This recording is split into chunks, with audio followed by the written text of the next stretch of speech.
दिल्ली में एसएससी परीक्षा में गड़बड़ी के खिलाफ हजारों अभ्यर्थी सड़क पर उतरे, शिक्षक भी उतरे। उनका आरोप है कि ऑनलाइन सिस्टम और परीक्षा प्रक्रिया में सरकारी लापरवाही और साजिश उनके भविष्य के साथ खिलवाड़ कर रही है।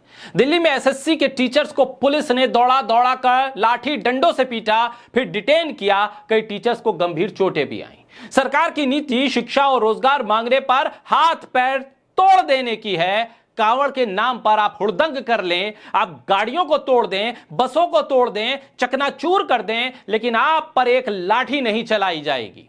लेकिन शिक्षा मांगने पर, रोजगार मांगने पर, शिक्षा में धांधली रोकने के नाम पर अगर आप प्रदर्शन करेंगे तो आप पर लाठियां भाजी जाएंगी। आज जो हुआ उसमें न सिर्फ युवा जो अभ्यर्थी थे उन पर, बल्कि शिक्षकों के भी हाथों को छोड़ा नहीं गया। उनके सिर पर भी लाठी मारी गई, हाथ पैर पर भी लाठी मारी गई। कुछ लोगों के हाथ पैर टूटने की खबर भी बताई जा रही है। यह वही पुलिस है जो कांवड़ यात्रियों के हुड़दंग के बावजूद उन पर फूल बरसाती है और रोजगार मांगने वालों के ऊपर डंडों की वर्षा करती है। भारत का युवा बेहद परेशान है। सड़क पर छात्र उतरकर अगर मांग करें अच्छी शिक्षा की तो लाठीचार्ज कर दो। टीचर सड़क पर उतरे तो लाठियां बरसा दो। किसान सड़क पर उतरे तो लाठी बरसा दो। Abhinav sir, Neetu ma'am, Rakesh sir, Ranjan sir, Naveen sir, इन शिक्षकों से पढ़ने वाले छात्रों की संख्या किसी भी लोकसभा क्षेत्र में मतदाताओं की संख्या से कहीं अधिक है। इतने लोकप्रिय शिक्षकों के ऊपर भी लाठियां भांजी गई, डिटेन किया गया, इनको धमकाया गया कि आप छात्रों की आवाज ना उठाएं। यह स्थिति है राजधानी दिल्ली में जहां पर डबल इंजन की भी सरकार कही जा सकती है। वहां पर स्थिति यह, बिहार से लेकर यूपी से लेकर दिल्ली, अभ्यर्थियों के साथ लाठीचार्ज करना पुलिस का काम बन गया है। अगर हुड़दंग करने वाले किसी पार्टी के समर्थक हों या पटका पहने हो किसी कलर का, तो फिर उन्हें छोड़ दिया जाता है।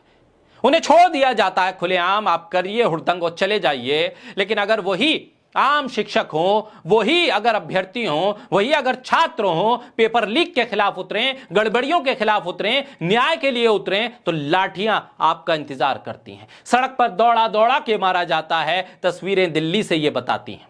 अब इस पूरे मामले में इन लाठियों का हिसाब कौन देगा? क्या उन पुलिस वालों को शर्म नहीं आ रही होगी कि अध्यापकों के ऊपर आपने लाठियां भांज दी?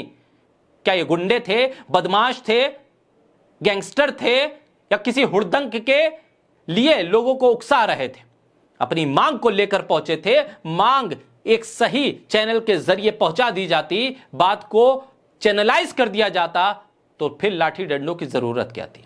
बहरहाल ये तस्वीरें इस देश की हैं जिस देश में शिक्षा के नाम पर, परीक्षा को सही ढंग से कराने के नाम पर लाठियां मिलती हैं और हुड़दंग करने वालों के नाम, कपड़ों के रंग और उनकी भाषा और उनके रंग, उनके नाम को देखने के बाद उन पर फूल बरसाए जाते हैं।